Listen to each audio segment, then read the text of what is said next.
Always my strongest ability as a child that I can remember, it's when you know something beyond logic. You can't explain it, you just know it, and it turns out to be true. And I would also see spirits on my ceiling, and that would freak me out. You kept this quiet for a while, but you actually had a government job. Yes, because I felt like I had to be quote unquote normal. But I think we've all experienced a voice. I know a lot of people have it happen when they're in between falling asleep. When you're not fully consciously awake, these abilities can come through stronger because your logical mind is not trying to analyze it. Intuition is your soul. It will alert you when you're in danger. I'm sure you see that with crime. When you don't follow your intuition, when you don't follow your instincts, you end up in trouble. I'm always very cautious, always very aware of my surroundings because we do live in a sick world. I don't want to end up in the back of somebody's van. That's the reality of the world that we live in. Wherever you are in your life here, on your journey, you will attract people in alignment with your vibration at that time. And so if you're in a higher vibration, you're going to attract people with a lower vibration because you're going to be drawn because unconsciously they know they need you to help to bring them up. But depending on the context of that, they could actually bring you down. I just think there's going to be a lot of shifts that are going to be happening from July, August, and September, especially leading up to the election. And that's why I just even wonder if there's going to be one, at least the way we know it. You mean more people voting for him this time around? Not for reasons they would normally choose.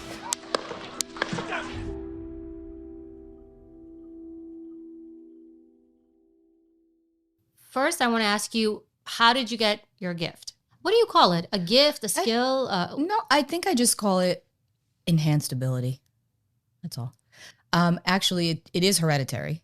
My parents argue which side it comes from more. So my mom's great-grandmother was actually quite psychic, prophetic. Her name was Carmela.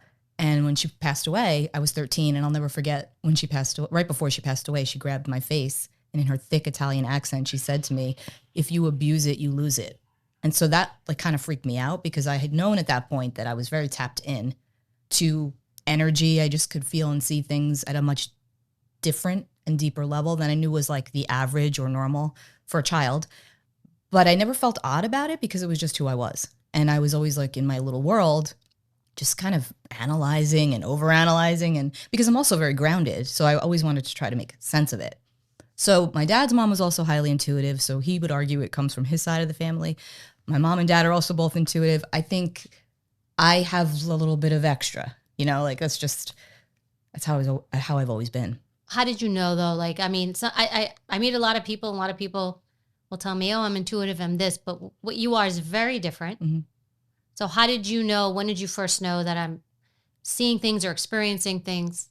Probably when I was 5, because I had my imaginary friend, which I now know to have been a spirit guide, a spirit friend. Her name was, I don't know if I'm supposed to say her name, but her name was Jessica. She was around when I was a child. And then I would also see spirits on my ceiling. And especially if I was sick, it would be family members, and that would freak me out because whenever I would run a high fever, I would see them more. So that's when I knew. But in time, I never got scared about it. I wasn't afraid of it. It felt oddly comforting to me too. And it wasn't something I shared with people either. It just was how I was. It just was, if that makes sense. You kept this quiet for a while. Like now you're out and you're open and you do readings, and you do different things. Mm-hmm. But you actually had a government job. Yes. I did, yes, up until 2015. And because I felt like I had to be quote unquote normal. And I always would do readings as a side gig, but I never really advertised. I always say I got paid in the shade with it. I was very private about it. And in time, I would people were asking me to do readings for them at parties and coffee shops. And I would sit in the corner and just be so scared that I was going to see somebody that I knew. And I ended up having clients from my jobs, which was really funny. But, I got more comfortable with it as time went on, but I still wasn't ready to launch myself forward with it. And then I started to just become more and more miserable because I knew I wasn't following my soul path. Because what I really wanted to do was continue to help guide others through readings. And I wasn't able to do that because I had this job, this regular job, which there's nothing wrong with, but I just personally, that wasn't my lot in life long term. And anyway, long story short, in 2015, I got laid off and I just finally was like, now it's time. And my life took off and opened up. So I know that this is what I'm meant to do. I always knew that, but I know it more than ever. And I just followed that and I'm very happy. What kind of government job was it? So I was basically working for building and engineering. So I worked a lot with architects and contractors and clients, to help them navigate plans and things of that nature. So yeah. So did you use your gifts? Well, do you use your stuff, I assume, your gifts when you're dealing with people in your own personal life? Oh yeah, absolutely. I've gotten very good at the gift of discernment over the years. You don't have to react to everything. You don't have to tell people everything that you experience or that you're feeling. Actually, it's better off. You're better off not doing that. I've also learned when it's time to share and when it's time to stay quiet. So, but yes, for myself personally, I never not follow my instincts anymore, because in the past, when I haven't, it's gotten me into trouble. Well, give me an example of what you're meaning. If you know something, I guess, how do you decide? What do you do with that knowledge? So you're my friend, right? So if I'm sitting there having lunch with you and you're talking to me about something completely unrelated, and all of a sudden I get this hit that this is not true. I'm just giving an example. Something's wrong with your mom, for example. And I'm like, oh my gosh, I'm worried about her health. I have to use the gift of discernment there and say to myself, do I tell her this and freak her out? Or do I just kind of let things play out? So in that case, I use my discernment. Knowing you're my friend. Obviously, I would want to know that if I could potentially help my own mother not get sick or take care of herself better. So I would then probably choose to tell you. But I would also be very discerning about how I deliver the information, because I could also be wrong. Let's be real. You know, what's I'm funny usually is not, but it can be. You're not. And then, because I know you now for a number of years, but that's how initially we met, because we met under a very different capacity. Yeah. Like a very work related, Yes. something separate. And then you decided to share something with me on your own. Yes. And so why did you decide to do it for me then? So I was reading your book. Yeah. Best book ever. Beyond Bulletproof, best book. I was reading your book, and as I was reading your book, I didn't know anything about your parents at that point. I just kept getting your dad's energy, and I was like, oh, her dad must be deceased. And I hadn't gotten to the point of your book, because I believe you talk about your dad towards the end of the book, right? It's at the end. Because I think you were writing it prior to his passing, correct? I was writing it while he was dying. Okay.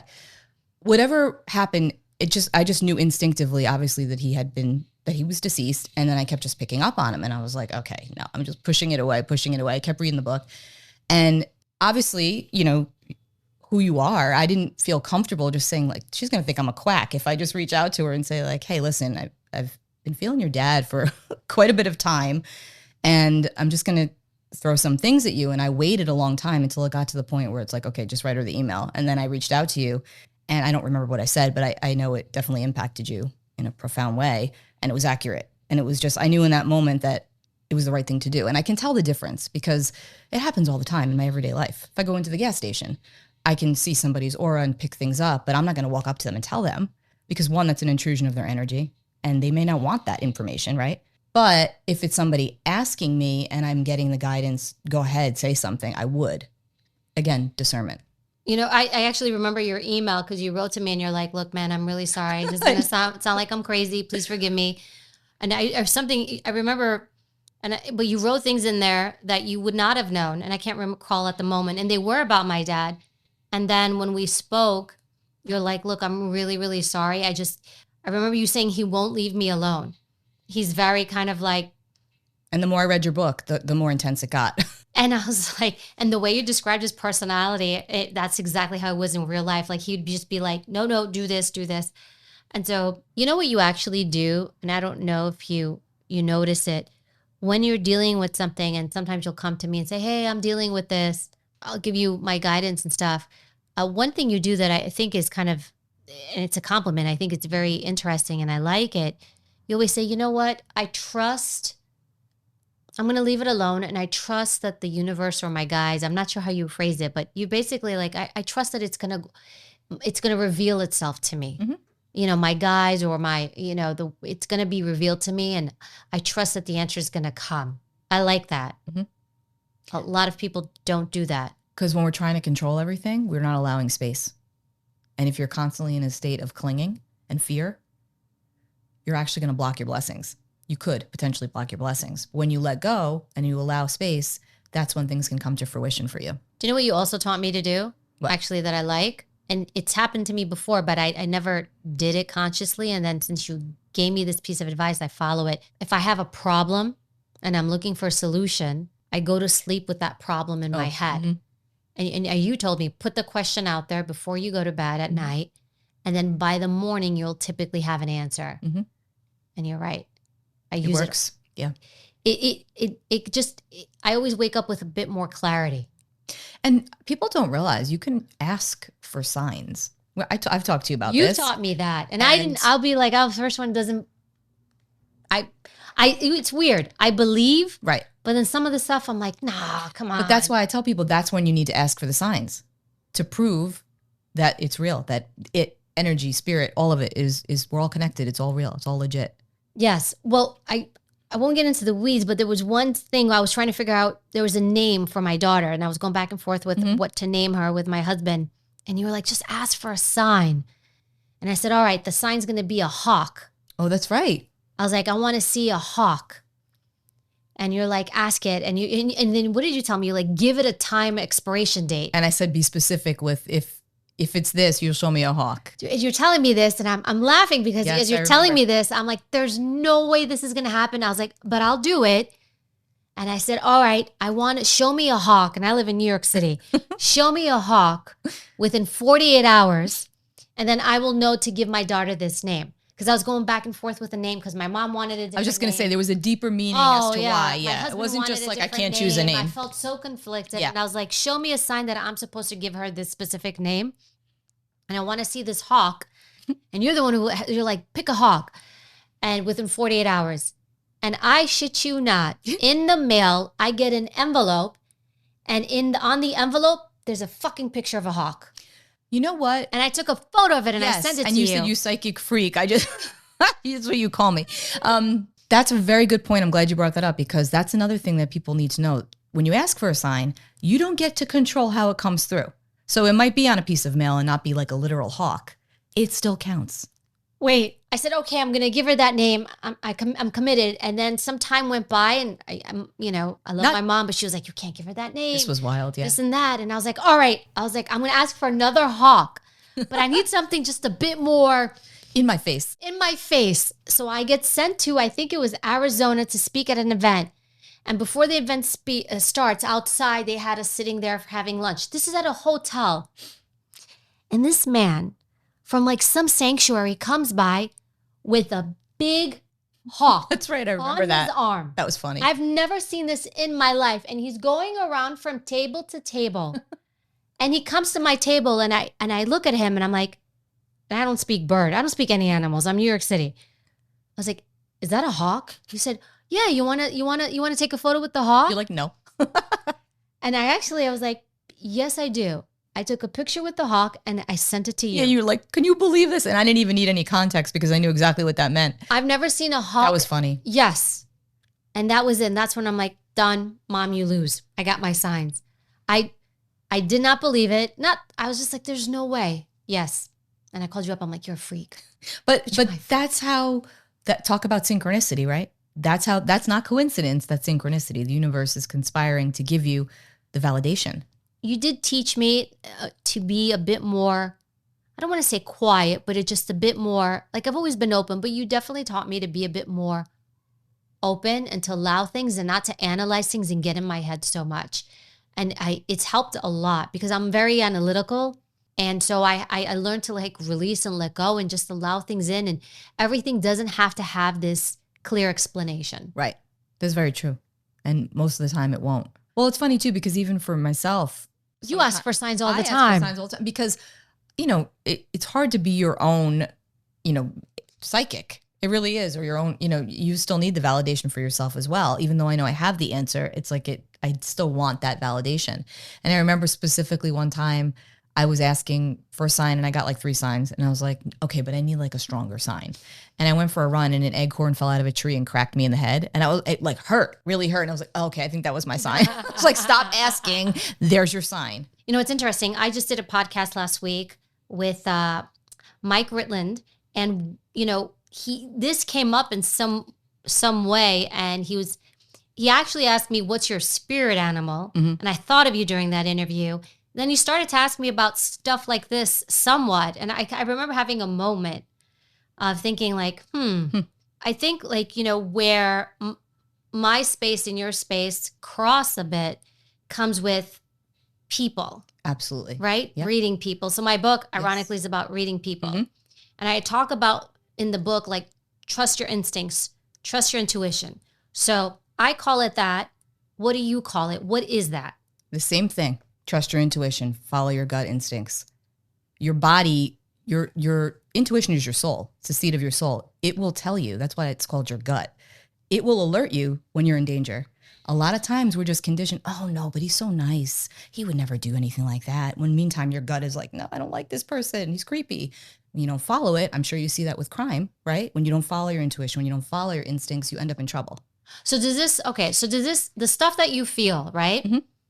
Do you get it from, is it truly inside or is it coming from outside, inside and telling you? Both. How do you know the difference and what's the difference? That's a really good question. Let me see if I can try to articulate that. So the gut instinct, the feeling you get when you walk into an environment and something bad's about to happen, right? I think we've all probably experienced that. We can't rationalize why we're feeling what we're feeling. We just know we need to get out, right? And we go. And then something happens. That was your gut telling you, get out of here, get out of here. Then in other cases, like for me, I'll actually hear it in my mind, like, get out of here. That's not good. No, yes. Almost like guidance in my mind. Or it's just internal. I can't really explain it. It's just, I just know it from inside when it's coming from outside of me. So, and that's always been, especially the beginning of my journey, was always challenging because I am a very logical, grounded person, but I'm also extremely intuitive. So I had to try to figure out, am I just being crazy? And that took a really long time to accept that, no, you are getting this accurately. Your feelings are correct. Your instincts are 99.9% of the time spot on. And so I've learned to trust that more and more. It's harder for myself to do it. That's when I go to you. I always say, you're really a psychic, even though you say you're not. But I would think with your career too, you have to have a certain level of instinct and intuition. Think about it. So what are there's different ones, because you've told me about them. Oh, the abilities, yes. The abilities. And what are they? I know I always butcher them. Okay, that's okay. So these would be your clairs, they're referred to. Okay. And basically, clairvoyance is when you can literally like read somebody's mind. And it cracks me up that people think I'm always doing that. So I'm like, I'm not trying to read you. I don't care. In my everyday life, I'm just, I may have an instinct, I may have a feeling, but I'm not sitting there analyzing you and trying to read you, right? Uh-huh. So that's more like clairvoyance, when you can actually like be in somebody's mind, like you know what they're thinking and feeling and experiencing. That's also clair empathy, when you can genuinely feel other people. Like if I'm reading somebody, I can feel their pain, or I might feel how they passed, or I might feel what they experienced prior to their passing, or what they're experiencing now physically. Then there's also claircognizance, which was always my strongest ability as a child that I can remember. It's when you know something beyond logic. You can't explain it, you just know it, and it turns out to be true. That's claircognizance. And then clairsentience is again when you feel. So this happened with your dad, for example. I'll pick up their personality, and that's like I'm feeling their energy, or you're now feeling it through me, so you know it's accurate because you can experience it, you know it. Then there's clairsense, which is smell. That's not real smell. Well, spiritually, I know that sounds strange, but if I'm doing a reading, I might have done this to you at some point. I just might smell something, and I know that the smell is not coming from my home. It's coming from inside. It's coming from the reading. Yeah. And then I'm trying to explain this in the most like non-woo-woo way I can. Well, I just have an enhanced sense of you're the senses. least woo-woo person I know. You're one of the least. So do different people have different? Do you have all of these, do you think? Yes, and they take turns. Like it's funny. Sometimes one ability will be really enhanced for a long time, and then it'll take a back seat and another ability comes in stronger. Like lately for me, it's been what we call clairaudience, which is when you hear. You hear. Inside, yeah. Mm-hmm. So it's funny because you tell me like you're psychic. So if you had to say which I don't think I am, but which one then do you think I might be a little bit of? I'm very cautious because I don't think I am. Claircognizant, definitely. I feel like you just know beyond logic. Your instincts tell you, and you don't know how you know it, but you end up being right. You need to say that very loud so my husband can hear that. There are times where like I would do consultations, mentors, interviews, interrogations, and I would just know. Mm-hmm. And I don't hear anything. I'm not seeing anything, zero, none of that stuff. But I know what I'm dealing with. Right. And I don't know how to articulate it. I just know. Bingo. I never thought about it in that way. I just thought maybe it's my training, my skills, my ability to read someone. And even when we do polygraphs, there were times, and I wasn't the only one, but there were a lot of times where I would get a pre-test confession, which means I wouldn't even have to hook up somebody to a polygraph. I would know this person's being deceitful or lying. Right. And I wouldn't even bother hooking them up to the test. I would try to sit there and talk to them to see if I could get a confession. And there's a term for it. It's called pre-test confessions.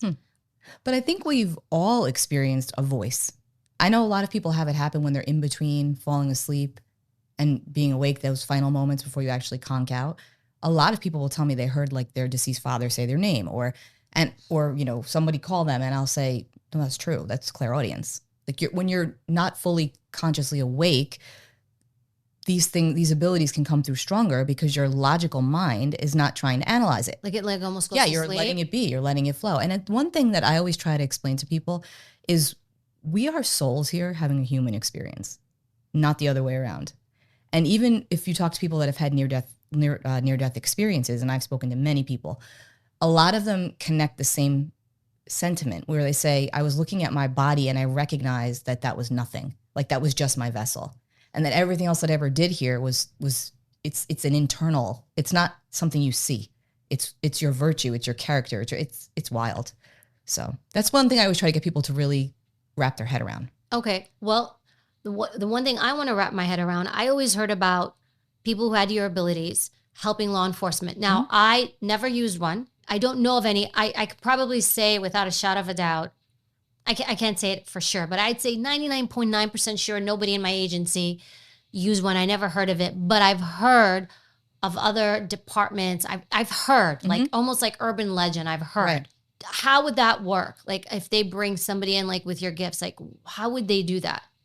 Well, I think it depends. They can come in with a case that they already know, or it depends on what the end game is. Are they looking to convict this one specific person, but they don't have 100% evidence and they're trying to get you to guide them to a specific direction? In what context are you? I guess how would like a case that's already occurred? Well, I don't know. Like I guess in when it comes to solving crime, right? Either finding a victim, solving a case, finding a victim's body. Yeah, like where's the body? That's happened. I've heard those. Yes, and I believe it's real because there's been several cases, headlines that I've instantly known right away what happened. And I'm like, oh no, they're going to find her here, or they're going to find her deceased, or like right away. Just recently, there was a little girl who was taken from a campground in upstate New York just a couple months ago. And I remember, those cases don't usually have a positive turnout, right? The moment I saw it on the news, I'm like, she's alive, they're going to find her. And they did, like a couple hours later, which with somebody, I don't know how, but I think they found him through fingerprints on a letter that he put in the mailbox for a ransom note. But I instantly knew, but I instantly knew she was alive and they were going to find her. Then there was another case where I was like, oh no, they're not going to find her. They're going to find her body. And they did. So it's like now if I were working with law enforcement and they were saying to me, can you help us find the body? I could probably do that. Absolutely. It's not something I do on the record, let's just say, or haven't yet, I should say, but I would, and I can. So I do believe that. And I don't believe that anybody in law enforcement would be using somebody that they hadn't vetted, hadn't, done their own research on, that they know this person is legit. So I would think anyone doing that is legit. I would think so too. Yeah, I mean, I don't think they would have to be. Because you can't use it like outwardly. Right. But what it could potentially do is create new leads. Like when you hit a wall and it's like, I have nothing. Maybe this can give me something. So it's interesting. So as we go into crime and patterns, like let me say this, you read a lot of people. I know you do a lot of readings, and I would deal with people who are bad actors or do bad things. So having said that, do you think that there's such a thing as evil? Like people are evil? Yes. Okay. Can you explain that? Well, I believe that we all come in here with a blueprint, with an energetic blueprint, a soul path, an astrology chart, which is legit. And I believe that we are all hardwired to act out certain ways. Now, I also believe that the environment that we are raised in and, how is our energy being nurtured, cared for, fostered, is it enhancing these tendencies or is it actually lessening these tendencies, right? We have to look at the whole package. But I do believe that some people, yes, are inherently evil. Absolutely. Okay. I mean, the average Joe is not going to go hack up a body. They're just not. So then what makes somebody get to that point, right? We're looking at like people commit crime. Because you always talk to me about, if I bring somebody up and you're like, oh, no, that person's low vibration, stay away. Yeah. Or high vibration. So does that fall into this? Like, what is that? That's totally different. You can be in a lower we can all be low vibration at different points on our journey here. I don't think that makes you evil. I think that means you've just maybe picked up energy from a low vibrational space, or you're in a lower vibration, meaning maybe you're an alcoholic, maybe you're a functioning alcoholic and you go to work every day, right? But then you're in a lower vibration because you're drinking so much, so you're not making good decisions for yourself. You're attracting more negative, lower vibrations into your life. Because that is true. Wherever you are in your life here, on your journey, you will attract people in alignment with your vibration at that time. And so if you're in a higher vibration, you're going to attract people with a lower vibration because they're going to be drawn, because unconsciously they know they need you to help to bring them up. But depending on the context of that, they could actually bring you down. Does that make sense? Yes, it does. It reminds me of a post I did once. Be careful who you save. Some people will drown you. Yes. It's like a moth to a flame energy. Listen, I have it happen all the time, and I'm not saying I'm any better than anybody else, but I have a very empathetic nature, which I've really learned to curtail over the years, because I used to be a bleeding open heart. And, people would just come up to me and tell me everything and anything. And I'm comforting them and to the point that I was losing part of myself. Right? So now that I do this professionally, I have to be very conscious and careful and aware, because I know my empathy level. I know the way I connect with other people energetically, and I have to be careful of that so that I can continue to do this work and keep myself in a higher vibe. Am I always in a high vibe? No. I mean, I'm human. But most of the time I do really, all the time I walk my talk. I do practice what I preach. And if I'm in a space where I'm not doing that, I do shadow work, which is when you go inward and you're like, okay, what's going on with me? I need to fix this. I need to correct this. But when you're in a higher vibe, you are going to attract people that need something that you have, that whether they're conscious of it or not, they're not in that space at the moment. And sometimes you'll help them and sometimes you won't. And sometimes they'll drag you down. After my book came out, people started writing into me. I have a question. Can you answer this question? I'm dealing with this problem. It was on social media in different places. So kind of the world shut down. So I thought, I can do some sessions with folks. And a recurring theme I would see was, I'm an empath. And if I can sum it up, people take advantage of me. I feel everything. The world is hard for me, because I'm absorbing all this. Wear a helmet. Okay. So what do you think about being an empath? I mean, I think that it's a very real phenomenon when you genuinely feel the energy of the environment that you're in, the people that you're with. So yes, I believe that being an empath is genuine. I would categorize myself as an empath, but I don't like to put that label on anything, because first of all, it's not something, it depends on the context. If somebody's saying, oh, I absorb everybody's energy. Oh, I can't go there. And I have people in my life that say that too. Oh, I can't, I'm so sensitive. And it makes me cringe inside, because I'm sitting there like, do you not think I'm sensitive? But you learn, like, that's not something to wear as a badge of honor. You're basically saying you're walking around taking on everybody's shit. So yeah, because you always say you can't control it. So you always say this, like being an empath is like not a good thing. No. And a lot of people think it is a good thing. That's the craze right now.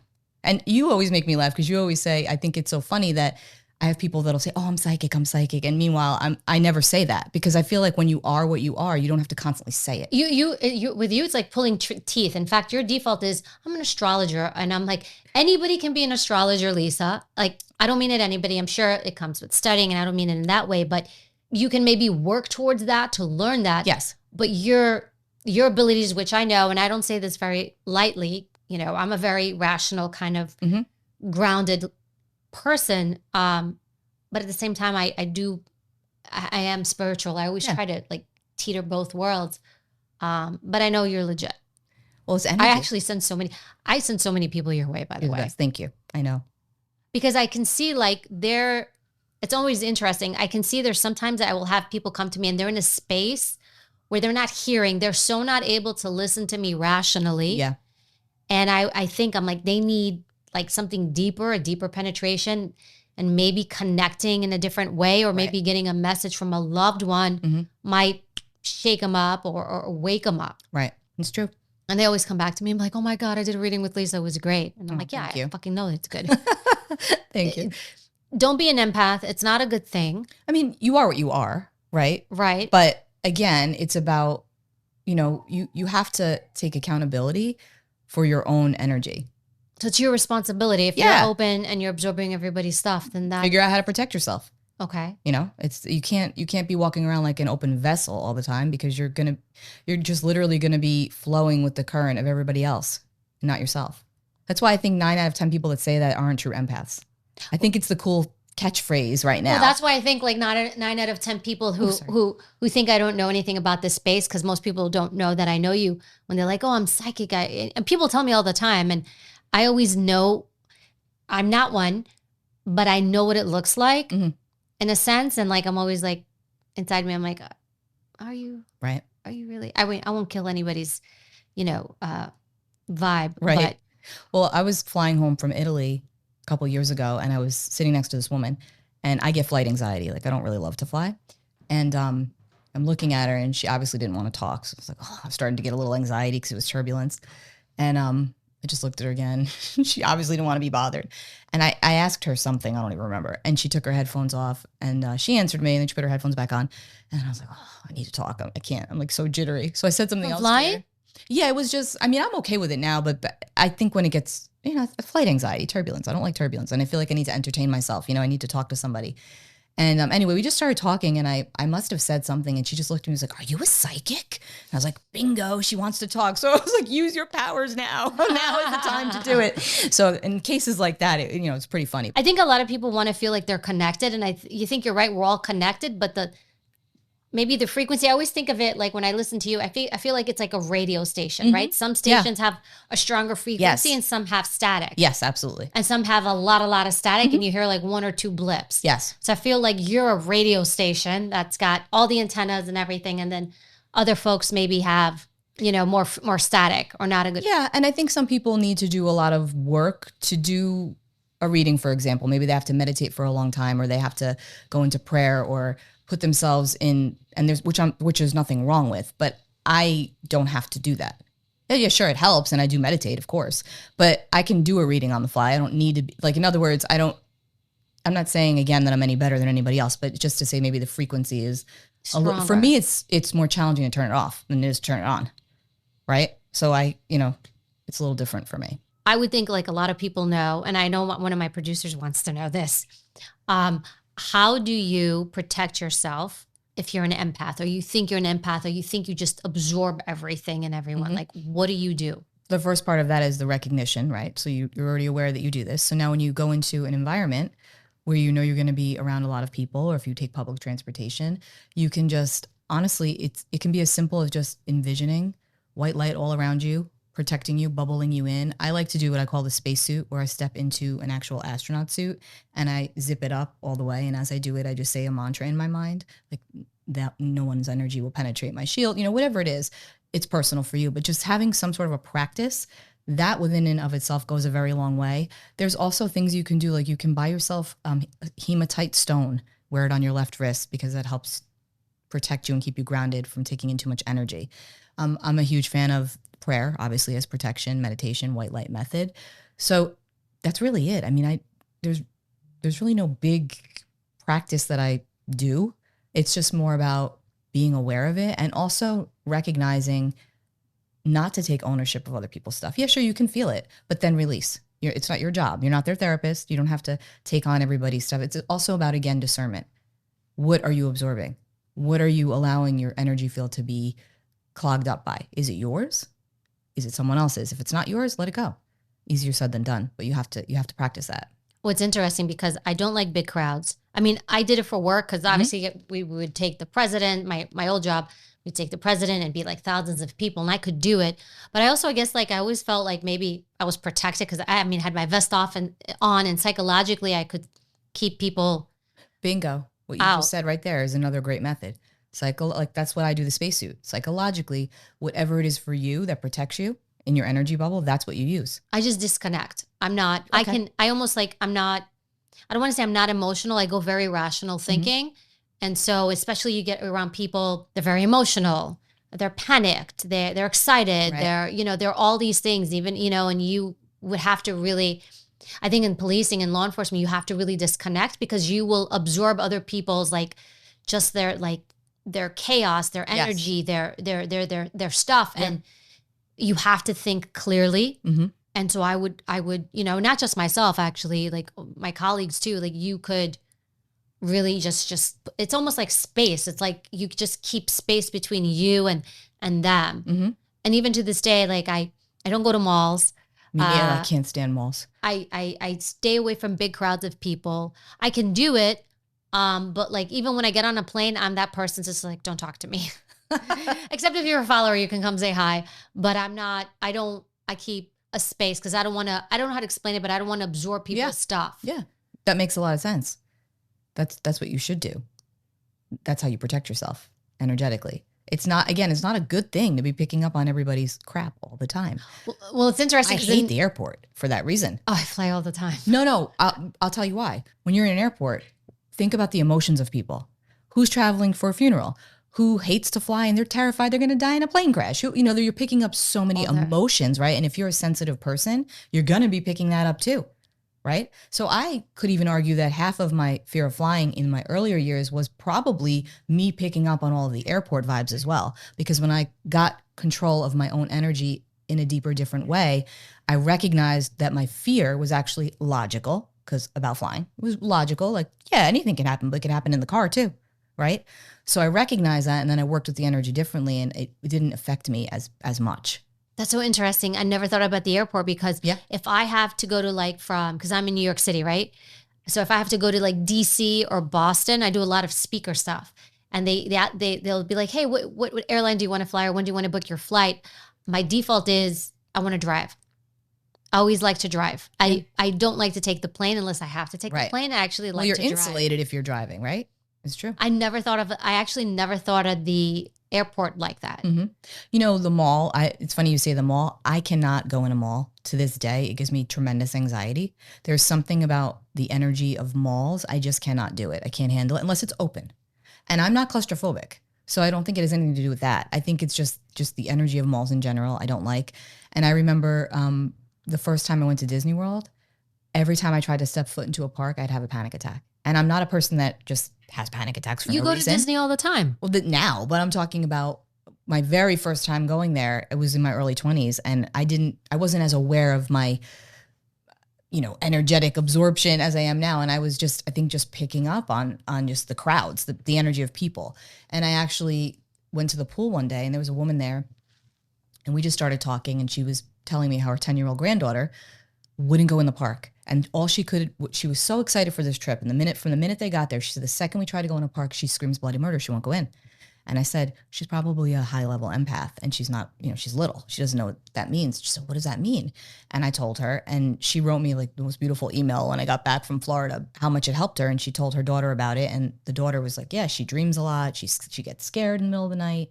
Remember, children we all as children, we're not hardened. We don't have the bias that we have as adults. So whatever's natural, i.e. the energetic world, we're going to see it. We're going to feel it. Why do you think most children have imaginary friends? Going back to the imaginary friends, 9 times out of 10, that's a spirit guide, a spirit friend.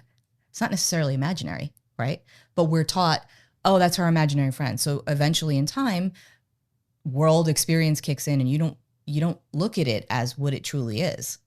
And, I really believe all children, animals, they all sense and energy. They see it, they sense it, they feel it. It's when we're taught that, oh no, that's crazy. That's why we put it away. You do a lot of readings. Mm-hmm. What are the patterns energetically then that you see in people? Could you group people into certain patterns? And I know we talked about high vibration, low vibration, evil. Like what does that look like? Like how would you, because I know you've done like hundreds, maybe even thousands of these. Like how do you categorize people in a certain way, or do they fall into certain patterns? I wouldn't say I categorize them. Well, to be fair, I don't believe a truly genuine evil person is going to go for a reading. I don't believe that they would, because they probably don't see any need to, right? They'll just justify their behavior all the time, right? So they're not going to necessarily go for a reading. I think a lot of people are searching and they feel lost. And I will say the reason why, one of the questions I get the most is, what is my purpose? I get that question all of the time. And my thing is, we all have many purposes, not just one, right? So yeah, maybe you're a mom, but that's not your purpose. Yeah, okay, yes, you were meant to be a mom. Your purpose is your children, but outside of your children, what is your purpose? It's not just to be their mom. You're here. You have your own soul, your own path, your own journey. And when we're not following our soul, that's when we feel lost. That's when we say, what's my purpose? I feel so stuck. I feel so lost. I'm scared. What's wrong with me? I'm depressed. this is where there's actually a really great book called Care of the Soul by Thomas More. And he talks about when your soul is sick. And that's what that means. It's like your soul is sick because you're not acknowledging the inner world. You're very focused on the outer world, right? So if you're always focused on what's going on out there, you're not connecting within here. And that's when you feel completely off path. So I would say probably like feeling depressed or stuck. That's what I get a lot of. So what do you think makes people suck? Because they feel lost? They forget who they are. Again, they're not connected to themselves at a deeper level. They're not connected to what they really love, to what they really want to do. They might be living out a narrative that's not theirs, right? There's many different reasons. What are the greatest weaknesses you see then in people in humanity? I mean, again, you read like hundreds and hundreds and hundreds of people. Like you've been doing this your whole life. It's probably higher your number. What do you think then people's greatest weaknesses? Projection. Which means? They're blaming everybody else for why they are where they are in life or why they're not where they want to be in life. I can't do that because of this. I can't, I'm sure you've had this with mentors where you're telling them, you're giving them things they can do and everything's like, I can't do that because of X, Y, and Z. It's like you'll help them, you'll come up with a solution for them, you'll validate something for them, but they'll tell you why they can't do that. So it's like, okay, well, I can't help you if you don't want to help yourself, right? So projection also where they will not take accountability. It's always somebody else's fault, problem. They're not holding up the mirror to say, well, what's my part in this dynamic? Because obviously you're a contributor to a dynamic, to a relationship. So you have to look at your side of it as well. I really have no patience, honestly, when people do. It drives me bonkers when people are not willing to look at themselves. I've seen you do readings and you exude a lot of patience. Yeah, I am patient. And I'm also compassionate to other people. You are. But I have a limit. Sometimes people really are just, yeah. And I'm a Taurus. I have a temper. So I do get frustrated. I do get aggravated, especially if it's the same, it keeps coming around to the same point. It's like, okay, well, that's not working. So why don't you do this? So you think that that's the most common pattern where people are kind of... Let me put it this way. I think a lot of people are searching for someone to tell them they're right. They want you to validate their excuses. And then when you don't, you're the bad guy. I have absolutely had that happen to me. I remember once I did a mentor, and I don't know them now. I just don't have time, but I had a mentor and it was a therapist. Oh, sometimes they're the worst. Sorry to all the therapists out there. There's some great ones out there. There's some great ones that have done their own work. But I have a psychology, a master's in psychology. And I remember the hardest mentors that I've done they were psychologists or therapists. And in fact, there was like maybe a handful, maybe 5 where I was like, I'm giving you a refund. I don't want to do your reading. Yeah, I'm sorry. I know what you meant. Oh my God. Your consultation. Yeah.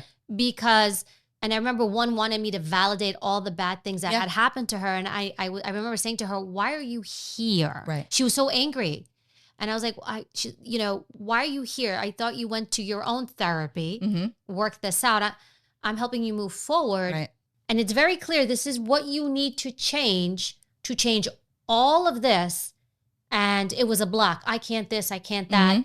And it was always, I'm back here.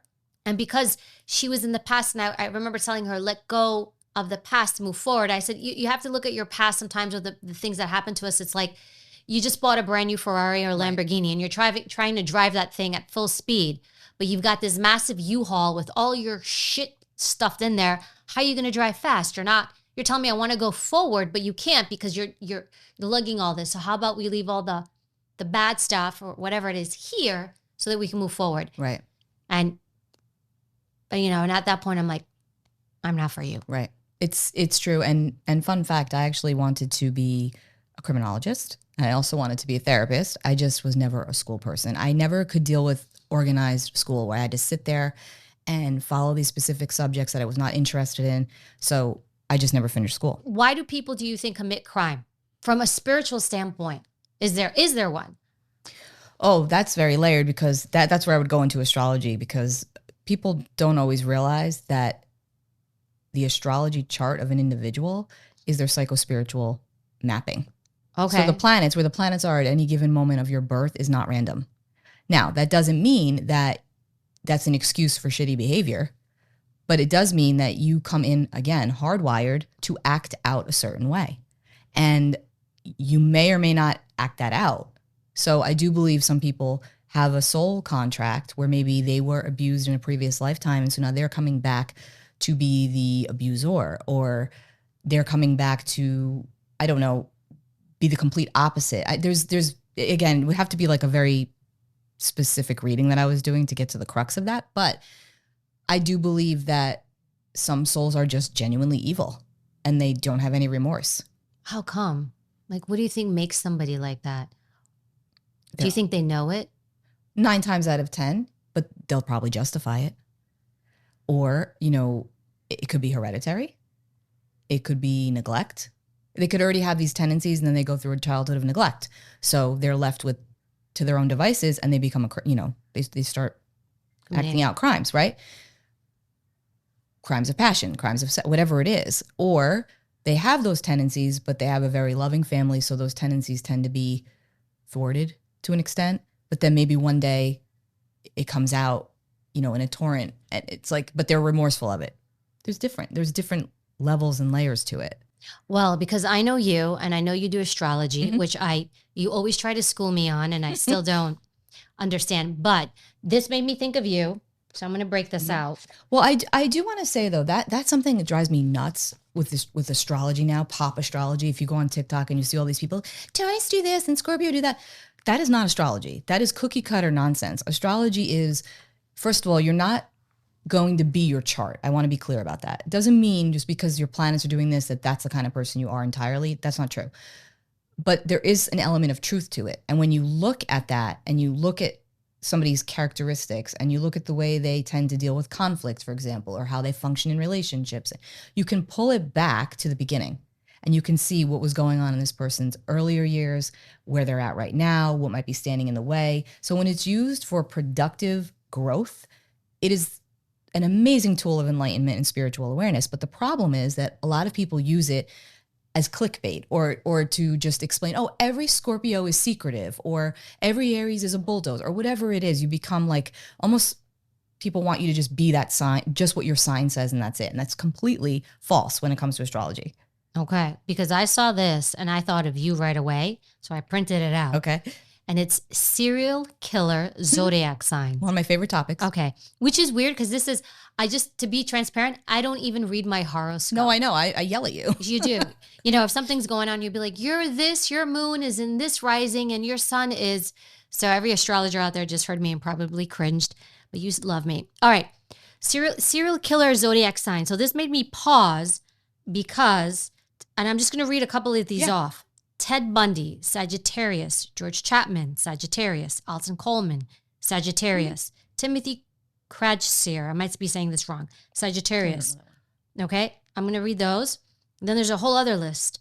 Jeffrey Dahmer, Gemini. Mary Bell, Gemini. David Berkowitz, Gemini. Kenneth Bianchi, Gemini. Richard Chase, Gemini. Another Gemini. And then I have a whole list of Virgos. Oh. Ed Gein, I might be saying this wrong, Virgo.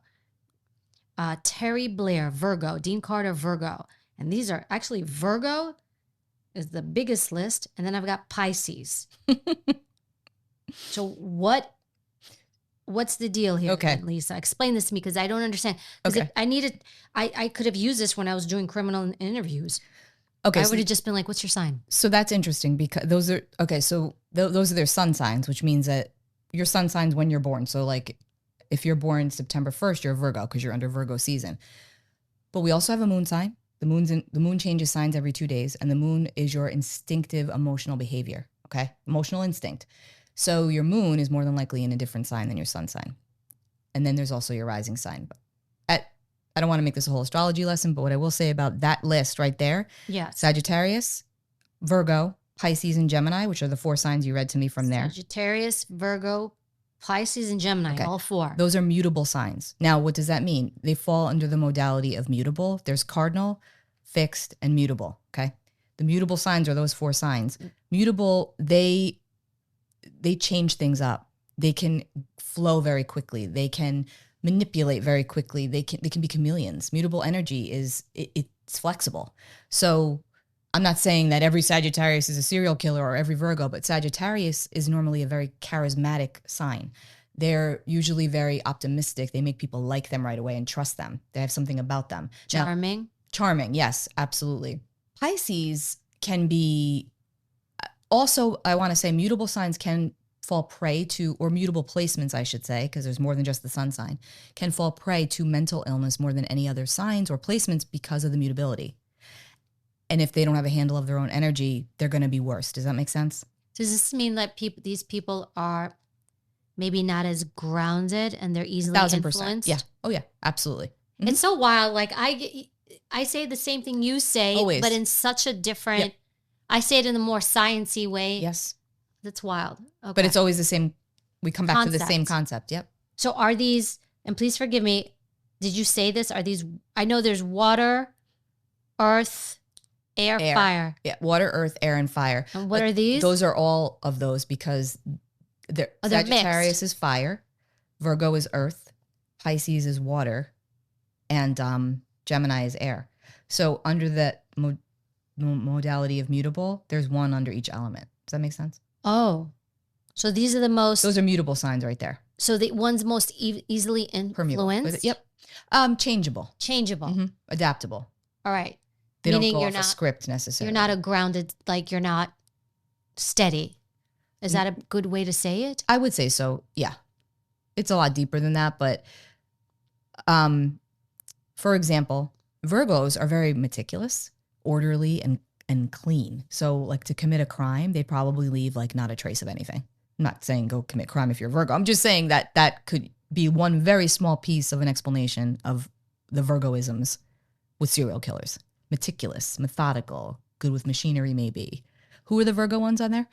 Oh, you got, they're the most actually. Ed Gein or Ed Gein. I'm definitely probably saying this wrong. Richard Biegenwald, Terry Blair, Dean Carter, Andrew Cunanan, Albert DeSalvo, Henry Lee Lucas, Paul Bernard, Gerald Stano. I mean, Albert DeSalvo, I think, was the butcher or something, right? He cut people up, like body parts. I feel like I should know. Virgo. At the moment, I don't know. I mean, they're all Virgos. Mary Beth Tinning, Virgo. They're actually Virgos that makes the biggest list. Virgo is water. Earth. Mm-hmm. Okay. So they would be the most grounded of the mutable signs, but also the most probably methodical and meticulous and planned.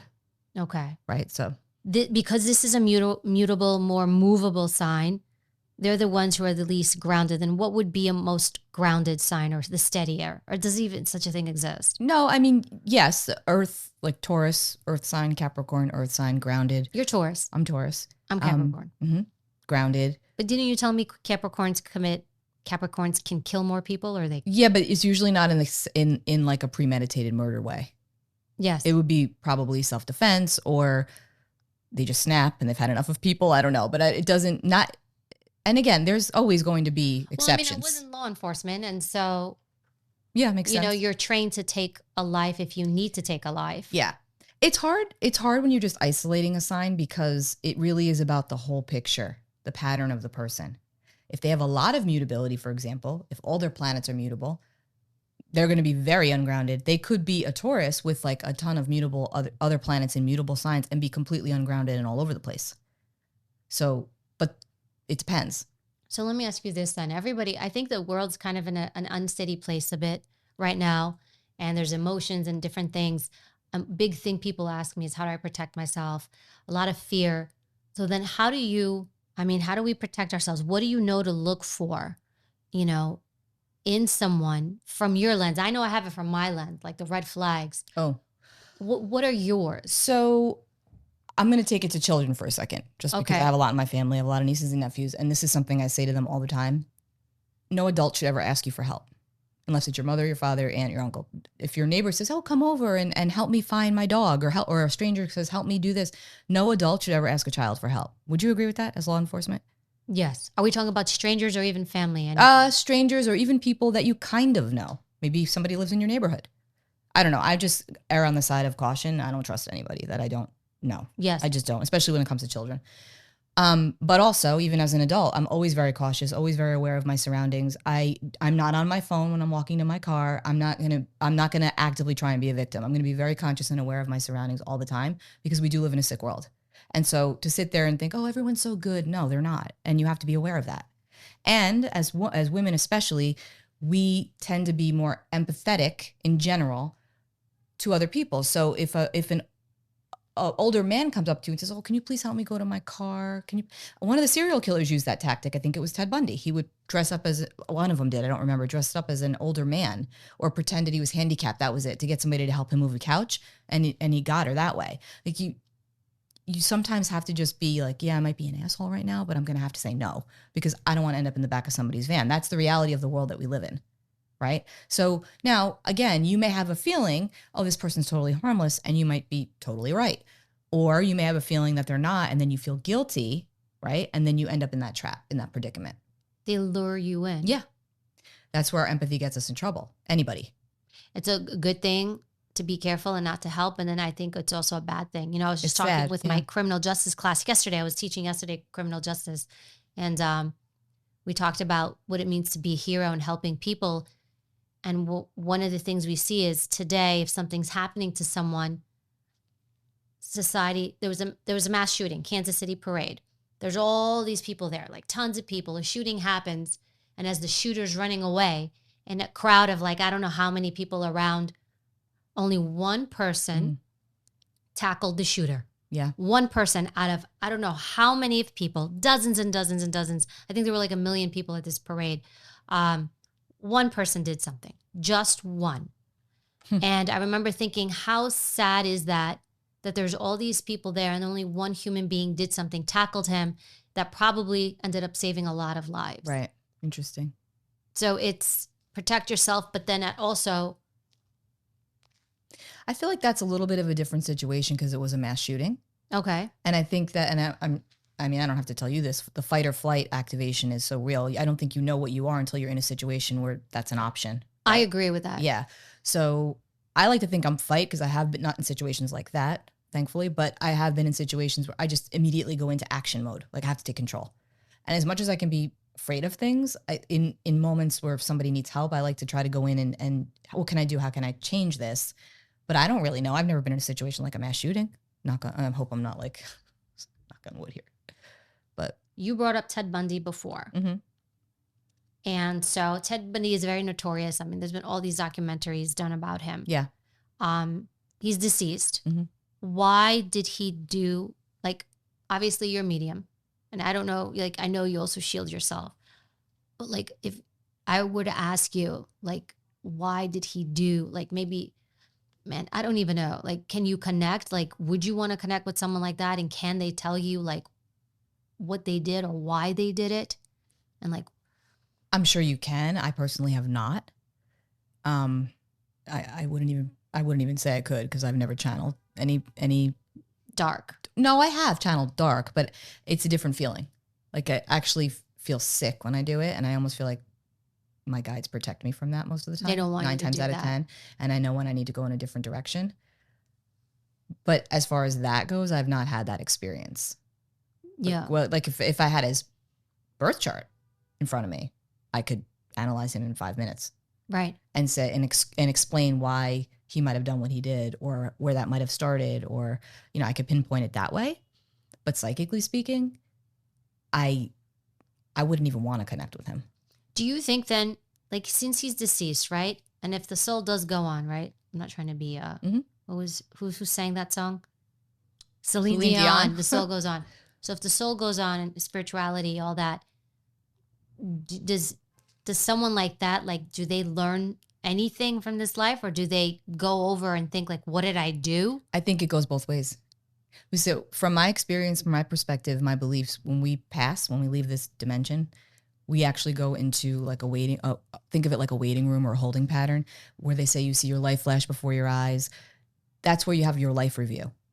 And so thinking about that from astrology, you're looking at this chart and you're like, okay, I set myself up to do this and I failed miserably. I didn't do it. Or I did this, but I didn't do it the way I said I would do it. So now I'm going to come back in the next lifetime and I'm going to work on this in this way.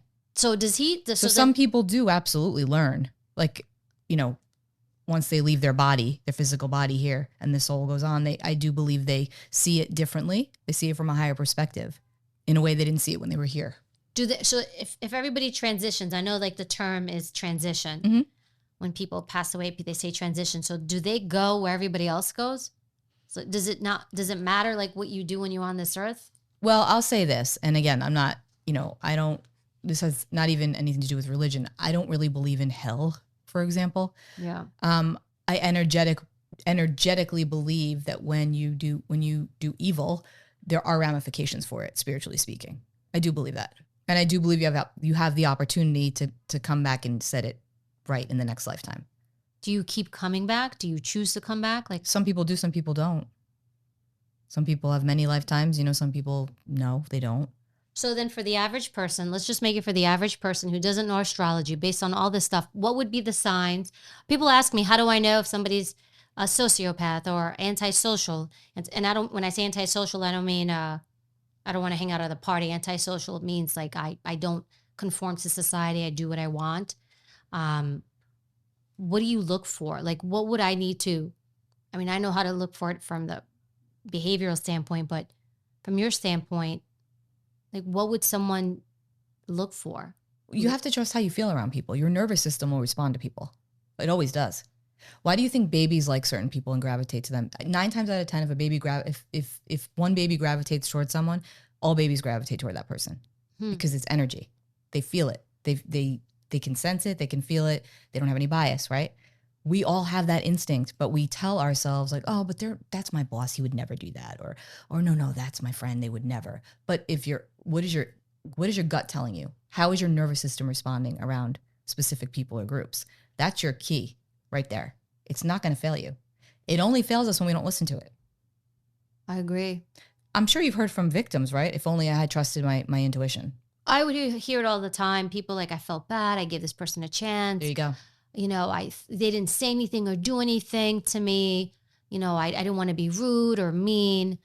And I always tell people like, follow your instincts. Like, don't worry about being rude or mean. I remember once I was on a news show. That was one of the big anchors was talking to me off camera. And she said to me, I was walking on the street once and I felt a man behind me and it just felt wrong. Mm-hmm. But I felt bad to like cross the street. I thought about crossing the street to get away from him, but I thought it would be rude. And I didn't do that. And I kept walking and he robbed me at gunpoint. Wow. And I didn't listen to myself. And I just felt something was wrong and I didn't listen. And that's what happened to me because she's like, I didn't want to be rude. Well, it's not worth not being rude to save your own life, right? Right. But I also think that a lot of times people, though, it's not a stranger. In fact, again, yesterday we were looking at the criminal statistics for crime. And a lot of times we are victimized. Actually, when we look at violent offenses towards people, overall violent offenses in the year, I think it was 2022, most crimes were committed against people by someone they knew, meaning a friend, family member, acquaintance. Yeah. They knew this person. Scary. What are people missing? I think they don't want to believe it. Or if they think back, there was probably one defining moment where they had that hunch and then they pushed it away. They tried to rationalize it. That's just because he was upset. He was mad that day, or maybe even blaming themselves for their behavior. Oh, that was my fault. I shouldn't have said that. I triggered him. When you do your readings, do you see that happening to people? Like we talked about, people are lost. They don't know meaning. Do you see this pattern of you being connected to someone and that someone is the one who disrupts your whole life? Oh, 100%. Absolutely. You can't heal in the same environment that made you sick. Not to get all psychological, but there's, the terms such as gaslighting and narcissism. And I'm not saying that that's always the case, but there are, if you're in an environment where someone's telling you that if you grew up in an environment where people were always telling you your feelings were not valid, your feelings are not right, you learn to not trust yourself because you've always been told that or taught that your feelings don't matter, your feelings aren't right. But like I always say to people, and I've said this when someone's told me that something I did upset them, and then they'll apologize and I'll say, no, you feel how you feel. I can't tell you how to feel. I can't tell you your feelings are wrong because they're your feelings. I'm not going to invalidate your feelings because I'm not saying you're crazy, but unfortunately, a lot of people's default is to instantly project, turn it around, and you're the problem. You're the reason I got mad, instead of just taking accountability for their behavior. Why don't people leave then these relationships? Because I have a lot of people that do come to me and often they're tethered or tied to someone who's not good for them. I will tell them, look at all this, this, and this, and this, and they'll acknowledge it. Right. what keeps them from moving forward? Fear. Fear of what? The unknown. You know that phrase, the devil you know is better than the devil you don't? Yeah. That right there in a nutshell. Or fear of, can I really do this? What's this going to look like if I do it? Are they afraid of like being alone? Are they? Could be. I mean, everybody's different, but it could also just be that, again, it depends on what has their whole life been like. Are they repeating patterns from childhood? 9 times out of 10, that's the case. We're all destined to do that, by the way, karmically speaking. We all act out our childhoods in all of our adult relationships, for better or worse.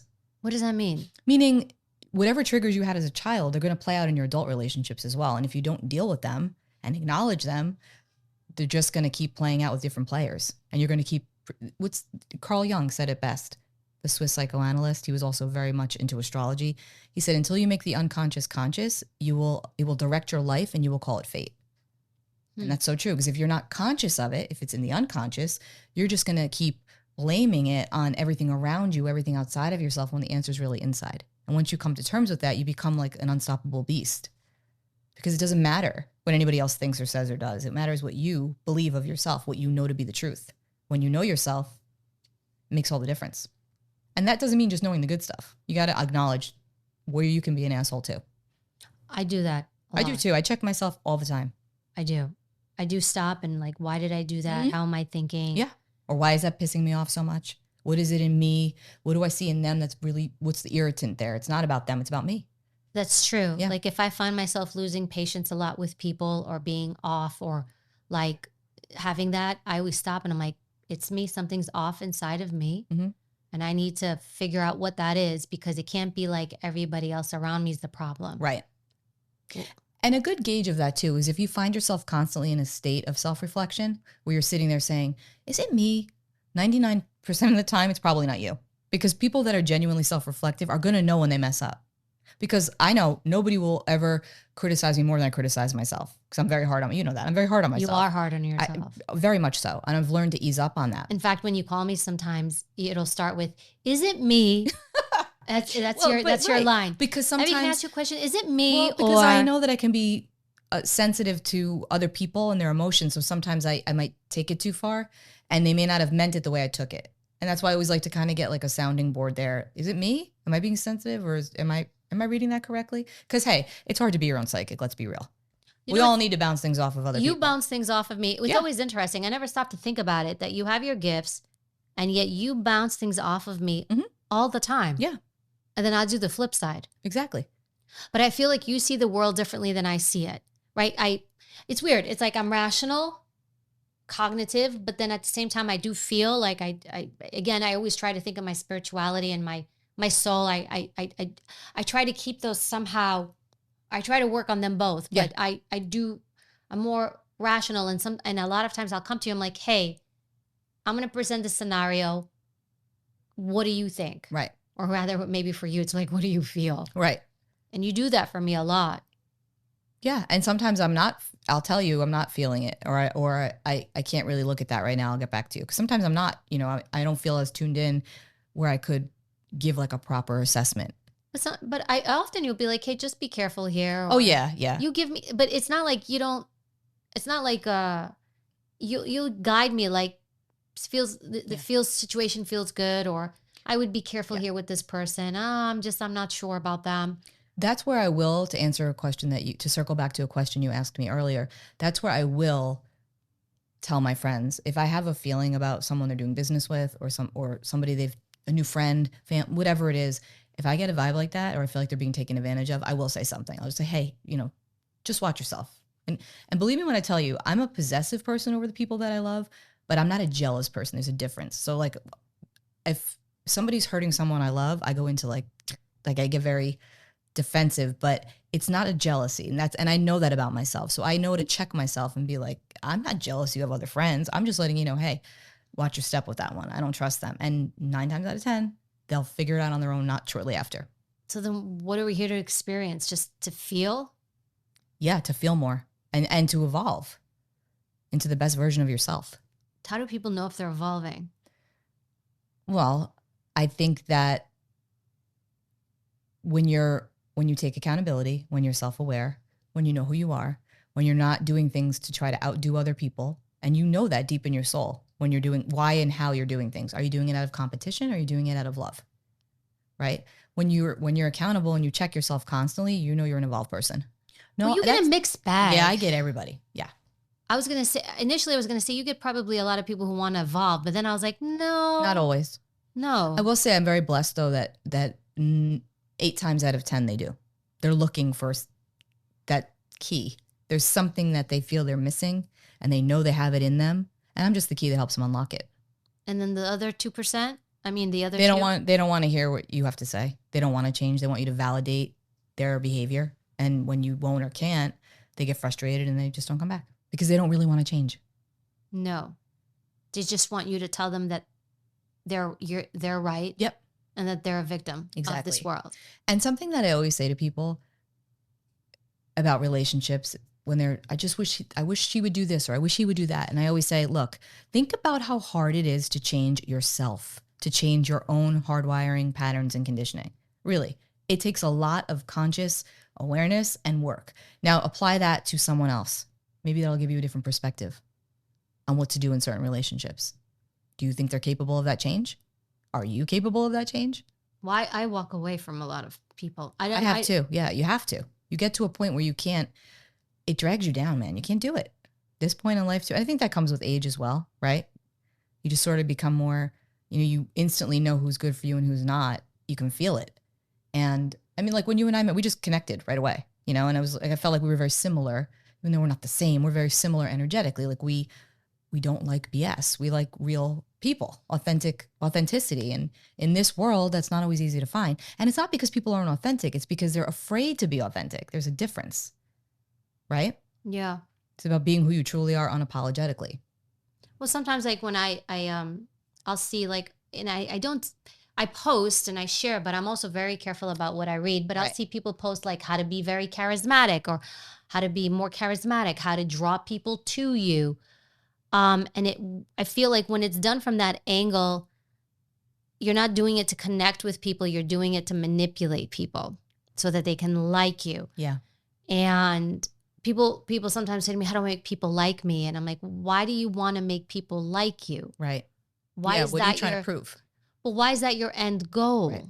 And one of the things, like a lot of times when I teach, give keynotes or I go to big companies and I speak, and a lot of times companies they're moving to having more genuine relationships with customers or clients.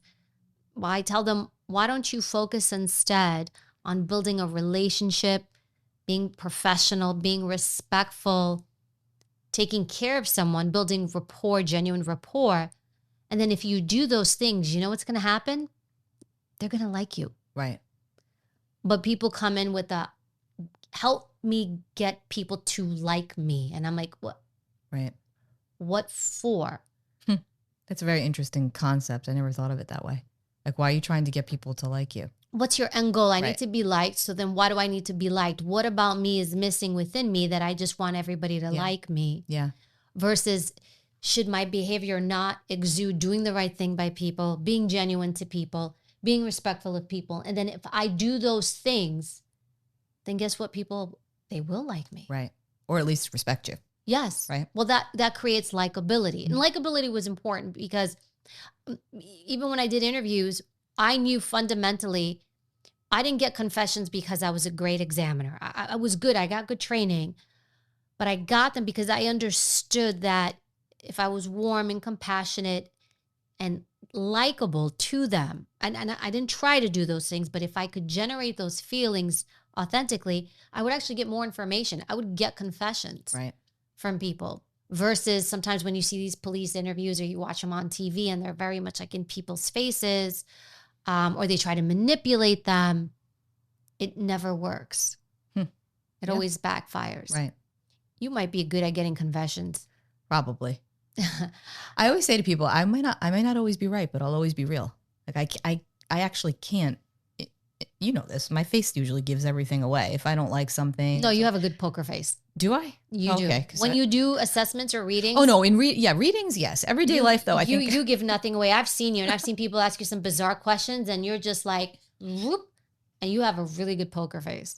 Well, I have the ability to be very objective, too, which is, I think, a wonderful thing. You don't judge people. You're not judgmental. I'm not judgmental. I'm not, actually. I judge myself. You do. But I do. But I don't really judge people too much. I let people be who they are because I know we all have our own path. We all have our own journey. And everybody has, despite what it looks like on the surface, everybody has their stuff they are working through every single day. So I want to ask you a different question. Now, I'm very like apolitical. I'm Switzerland, especially because I do the news. Me too. Yeah. Also, from my previous job, like we really kind of hugged the line of being professional. Like you were supposed to protect no matter who was in office, no matter what party. And I genuinely feel like that. But everything's very contentious this year. We have an election coming up. Do you have any thoughts on any of these things? I don't believe we're going to have the election the way we know it to be, put it that way. So if we have it, I don't think it's going to be the way we've known it to be. It's going to be very different. What do you think about the other candidate, Trump? I don't know. I mean, I don't think that guy's ever going to go away. I don't. I just think, but again, from the spiritual perspective, I feel like that's also how it needs to be. To see things differently, to get people to see things a different way. All people. Meaning? Things that they thought they had beliefs on one way, they may start to feel them leaning a different way. Oh, you mean? It's not black or white. You mean more people voting for him this time around or leaning towards him or? Potentially, but not for reasons they would normally choose. I just think there's going to be a lot of shifts that are going to be happening from July, August, and September, especially leading up to the election. And that's why I just even wonder if there's going to be one, at least the way we know it. There's a lot of like fear, I think, in the world. And what do you get from that? Like, why is there so much fear? Well, remember, whether people believe this or not, we are all energy and we all feed off of each other and we feed off the energy in general all over the world. So if everyone's in a state of fear, it just keeps perpetuating more fear and anxiety. And I tell people this, don't watch the news. Take a break because it plays out in your dream space. It plays out in your waking space. You know, the anxiety is very real and who knows what's true and what's not true. And I always say, pull it back to center and focus on what you can control, which is your own house, right? Your own world, and just have faith, whatever that faith is for you, whether it's prayer, whether, I don't know what everyone believes in, but pull into some sort of faith for yourself. Have a center, have a place you can go. It's interesting. I do the news. I don't watch the news. I never watch the news. I don't have a working television in my home. Me neither. And you know where I get the news from? You don't have a working television either? I don't watch TV. Nope. And I know that. Actually will watch TikTok news. That's how I get news, just scrolling through TikTok. I know it sounds crazy, but it's real time from all over the world. Yeah. A lot of stuff you see won't even be reported. I think that's a great way to shield and protect yourself. Yeah, because again, I can go down the rabbit hole just like everybody else, and I can be calm, cool, and collected for everyone else. But for myself, sometimes I spiral too. And so for me, I know that it's going to just give me anxiety to start worrying about things I can't control. I have a couple of more questions for you. One is, my producer wanted me to ask this, I guess synchronicity and coincidence. I think her question was like, what is the difference? And I think it's something she feels more and more. So she was trying to understand like what that is and why. Well, there's that quote that synchronicity is a wink from the universe. So I think when things happen, when you're in alignment with what you're thinking and feeling, you'll get the synchronicities, you'll get the people that pop into your path, you'll get the comments, the songs, the numbers, the symbols to validate what you're feeling. That's synchronicity, right? Coincidence, I don't believe there's such thing as coincidence. I think we're always where we're supposed to be. And I think that the reason why it's happening more frequently is because humanity as a whole, society is elevating and becoming much more open and aware to another way of being. They're becoming more in touch with spirit, with their own spirit. You know what's weird? It's like they are, but then at the same time, they're not. They're not. I know. It's like you say this, but then I feel like more and more people today are loud. They're angry. Because we're being fed constant from the outside. Think about it. Every time you watch the news, right? Yeah. You could be in a great mood. You go to a party and your friends start having a political discussion and you leave that party drained and miserable, and all that good feeling you had going in there is now gone. That's why I don't partake in any of exactly. Those. And people always talk to me about politics because I know a lot of the people in office, and I say nothing. Like, I don't care. I know it sounds, I'm like, I don't care about, I'll be honest, I don't care about politics either. But I also feel like I said that it, no matter what, no matter who, where, how, or why, it comes back to the same concept. And we have to stick together. People, the people, us, here. Okay, so then synchronicity, and then coincidence, are they the same thing? Are they not? No, I don't believe so. Synchronicity, like I said, is like when you get validation of what you're already feeling. Again, like a wink from the universe. Oh, you're on the right path. Like you're thinking about your mom a lot. She's deceased. I'm just throwing this out there. You're thinking about your mom. She's deceased. Her birthday was 11/11. And 3 days straight, all you see is 11/11, 11/11, 11/11. And they're all on red cars and she drove a red car. That's synchronicity. That's like her way of saying, hey, I know you're thinking about me. I'm validating that for you. I'm here. That's a synchronicity. Coincidence is you're thinking about somebody, regretting the way your friendship ended. Years go by and you walk into a grocery store and that person's there.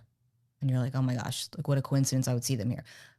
That's not really a coincidence. That was meant to happen. There's something about your spiritual growth that you needed that experience for some reason, whether it's for closure, whether it's to pick things back up. That's a coincidence. Do you know? But a divinely orchestrated one. That's why I don't believe in coincidence. I'm smiling, and I might be doing like a completely big leapfrog. You said 11, and it's my dad's birthday was on the 11th. No, see, there you go. And so that was a little sign for you, a little wink for you. And well, the other wink is you are a big proponent of why I have this podcast, because I've been sitting on this for a while, and I've talked to you about this, and you kept telling me you need to do this. Oh, that's right, yeah. Yes. You're like, you need to do this. And I was like, I don't know. There's so many of them out there. I wasn't sure because I'm like, there's so many. Like, why do I need to do one? Right. And you were always like, you're supposed to do this, or you should do this. Do you feel that way? Do you agree with that now that you're doing it? Yes. Like, do you feel like you're more in alignment with yourself since you've been doing the podcast? If that makes sense? Yes. Okay. Well, there's your answer. I just wanted to do it where I knew I could deliver. I don't like to try to half-ass things. But you were like I was like, I don't know how well it's going to do. And not that, isn't, I mean, it is a factor, but you kept telling me like, do it. Well, I'm glad you did it. And now you're on it. And now I'm here. Okay. So here's my other question. Are you scared of anything? Because you know so many things and you're so connected. So are you scared of anything? Yes. I am terrified of losing people that I love. But I also, at the same time, I'm not afraid of death, if that makes sense. I'm afraid of loss, which I know it's inevitability of life, okay? But that's something that I lose sleep over. I don't even know if that's really like a fear, so much of like, well, I guess it's a fear. Well, I don't love flying, but I do it, so I'm scared of that. I'm actually scared for the state of the world. I'm going to be honest. When I really stop and think about it, like, what's this world going to look like for the children right now? That's something that I'm afraid of. But I also have faith, so. I worry about that because my daughter is very, very young. And I see like the environment, like her being the exposure kids have. And I haven't put any devices in front of her as of yet, like nothing. I won't even let my mom, like sometimes my mom helps me and sometimes she'll be like, oh, let's just put the phone in front of her so we can change her. And I'm like, no.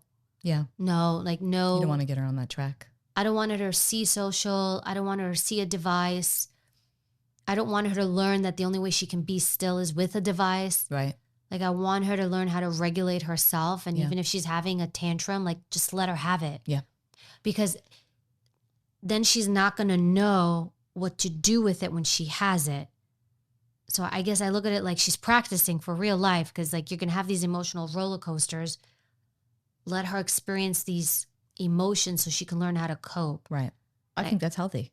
And I also, like, I look at it, even with the devices, all the social media and stuff, I wouldn't drop her in the middle of Times Square to talk to a complete stranger. Right. So why am I going to put a device in front of her and I don't know who she's talking to? That's a really smart way of looking at it. Yeah. Yeah. And plus, you know so much too from your field, unfortunately, right? Or fortunately, however you look at it. Yes. There's a lot that happens on, the influence, the mind's being developed, predators. There's a ton of predators. I mean, that's probably a whole other segment. That's something I'm fearful of. And I don't even have children, but I have a lot of nieces and nephews. And I've been in situations where I've been at a store and I've been watching somebody else's child, not family. I'm talking about a total stranger because they weren't watching their kid. And it was making me paranoid because they're walking around and I know what's going on in this world right now, with kidnappings and traffic, with everything. And I'm like, well, how are you not watching your child right now? I'm having anxiety. And now I feel like I'm responsible for making sure nothing happens to that child in that small time period that I'm there. I have real fear about children, like things happening to children. A lot of people don't believe in this, right? Mm-hmm. Why do you think that is? Because maybe they haven't experienced it. Maybe they're afraid of it. But like I always say, if your toilet gets clogged, you're going to call a plumber to come and snake the toilet, right? Are you going to question him? Mm-hmm. How do you know how to snake that toilet? No. So I look at the world of energy the same way. You know, I can't snake a toilet. I don't want to either. But I don't berate the person snaking my toilet. Does that make sense? Yeah. Like with what I do, or the way that I live, or the connection that I have, we're all connected. It's just a matter of what do you allow yourself to open up to. There's nothing bad about it. It's why would you not want to live a more connected life? So I think that it's okay to question something that you don't understand yourself, but that doesn't mean that it's not true or real. No, don't get me wrong. There are a lot of people, not just with what I do, but any profession in general, who are not authentic. They're not genuine. They're not doing it for the right reasons. I think that shines through, but you can't take the ones who are genuine with it and take a negative experience onto them. And again, like I always say to people, it's not my job to make you believe in anything. I just give you the information and you do with it what you see fit. Do people do that to you? Do they come to you and like expect you to prove that you are? Sometimes. But that's where I get an attitude. That's where I can get a little snarky, and I'll say, I'm not a circus monkey. I'm not here to perform tricks. If you're going to close yourself off, you're wasting your time, energy, and money, and mine. So let's, open up, or we're not doing this. Because when someone's blocking me, I feel that. And I instantly, it's like, it's okay if you're skeptical. I get that. But don't be a jerk. There's a difference, right? When people sit there and, no, I don't know what you're talking about. I don't know what you're talking about. And then like 25 minutes later, they'll validate it. It's like, you're wasting your time and mine now. Come on. I'm not a circus trick. So that's. I remember once when I brought you, actually twice, I brought you to my online membership community, Beyond Bulletproof. And I remember the last one we did two. And then the last one we did, I actually told my community, because it's online, I said, if you have a genuine question you want to ask Lisa, you can ask it. If you're going to block or you're not sure, don't raise your hand, because then you're taking the opportunity away from somebody else. Mm-hmm.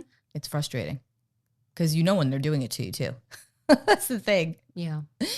And again, it's really, they're robbing themselves of the experience as well. Thank you so much, Lisa. Yeah, thank you. Yes. Thank you. I always tell you have to write a book. You have to write a book, because I feel like a lot of people in the making. I feel very fortunate that I know you, and so I have you as a guidepost. And I think a lot of people need a guidepost, but people can follow you. Yes. I think at Lisa A. Salvatore is my Instagram. Yes. My website's my name, lisasalvatore.com.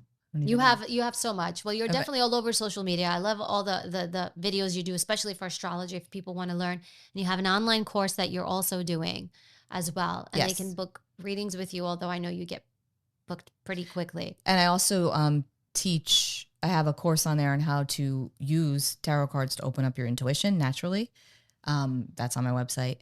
You can pull up your own birth chart for free on my website. You can check out your own placements. I think that people would love that, to learn, to pull up their birth chart. Although I don't know if they're going to know what they're looking at, because it's so intricate and it's really pretty, although I never understood it. Well, the thing is, it tells you the placements. So all you have to do is just Google it, really. If you don't want to get a reading, you just Google it. Okay. And see how it applies to your life. And then also my YouTube, which is my name, Lisa Salvatore. You do a great job with your videos. And you do a couple things. You do like the week out, you put videos out. I have a Substack newsletter, which is a subscription-based newsletter. I have a free subscription, and then there's also a donation-based one, which gives you like weekly forecasts, like weekly energy reports. Yes, we will post all the links. Okay. But I think you just do so many different things. I forget sometimes. I just call you. I'm very lucky. Yeah, you have a direct line. I love it. Thank you, Lisa Salvatore. You're welcome. Thank you. Thank you for having me. I've been trained to run till you throw up, do push-ups till you fucking can't feel your arms. I was afraid to fail.